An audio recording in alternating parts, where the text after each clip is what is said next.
গরম গরম ধোয়া ওটা ভাতে এই যে এরকম ঝিঙে সর্ষে পড়বে, আর কিচ্ছু লাগবে না। বিশ্বাস করো, তোমরা একবার খেয়ে দেখবে, একদম নিমেষের মধ্যে থালা কিন্তু শেষ হয়ে যাবে।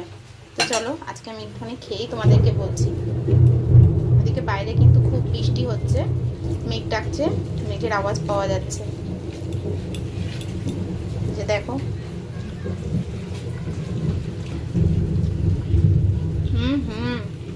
আমি যে কোনো কথাই বল করতে পারছি না, এত টেস্ট হয়েছে। তো তোমরা অবশ্যই এরকমভাবে একবার খেয়ে দেখবে, টেস্ট করে। অসাধারণ টেস্ট, একদম গরজ গরজ ভাত নিমেষেই শেষ হয়ে যাবে।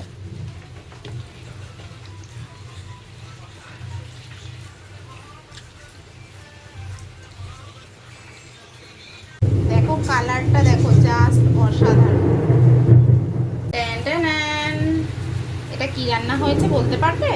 তো চলো তোমাদেরকে দেখাতে থাকি এই রেসিপিটা। গেস করতে পারছো এটা কি? হ্যাঁ, এটা ঝিঙা সর্ষে।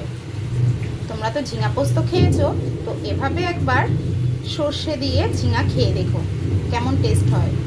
এক থালা ভাত নিমেষেই শেষ হয়ে যাবে। প্রচুর ঝড় বৃষ্টি হচ্ছে, ওরে বাবা, প্রচুর বৃষ্টি হচ্ছে, অনেক জোরে। আর এদিকে বিদ্যুৎও চমকাচ্ছে খুব। বাবা, আলুর ঘর দিয়ে দেখা যাচ্ছে, বুঝেছো কেমন গর্জন করছে মেঘ, আলু জোরে কিন্তু বৃষ্টি হচ্ছে। আর এইদিকে আমার রান্না চলছে।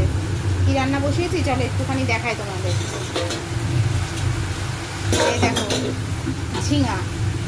ঝিঙাটা, এটা কিন্তু পটল না, ঝিঙা। কালো জিরা আর কাঁচা লঙ্কা দিয়ে ঝিঙাটা একটুখানি ভাজা ভাজা হয়ে গেছে। এবার এর ভেতরে আমি নুন আর হলুদ দিয়ে দেবো, দিয়ে এটা কিন্তু আমি সর্ষে বাটা দিয়ে করব। আমি লবণ দিয়ে দিলাম একটুখানি হলুদ দেওয়া হয়ে গেল। এবার একটুখানি লাল লঙ্কার গুঁড়োটা একটুখানি দিয়ে দিলাম হালকা করে, দিয়ে এটাকে ভালোভাবে মিশিয়ে নেব। ভালোভাবে মেশানো হয়ে গেছে। এবার এর ভেতরে আমি সর্ষে বাটাটা দিয়ে দেবো। দেখেছো কেমন মেঘ গর্জন করছে, প্রচুর জোরে। এবার এইদিকে দেখো আমি সর্ষে বাটাটা দিয়ে দিলাম। সর্ষেটা বেটে এর ভেতরে শিলটা ধুয়ে আবার জলটাও রেখেছিলাম, পুরোটাই দিয়ে দিলাম। এবার এটা টেনে গেলে কিন্তু আমি নামিয়ে দেবো।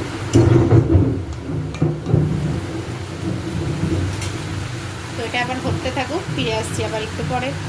দেখো ঝিঙাটা কিন্তু ফুটে উঠেছে, এই যে দেখতে পাচ্ছ। বাবা, বিদ্যুতের ঝড় নিয়ে আসছে।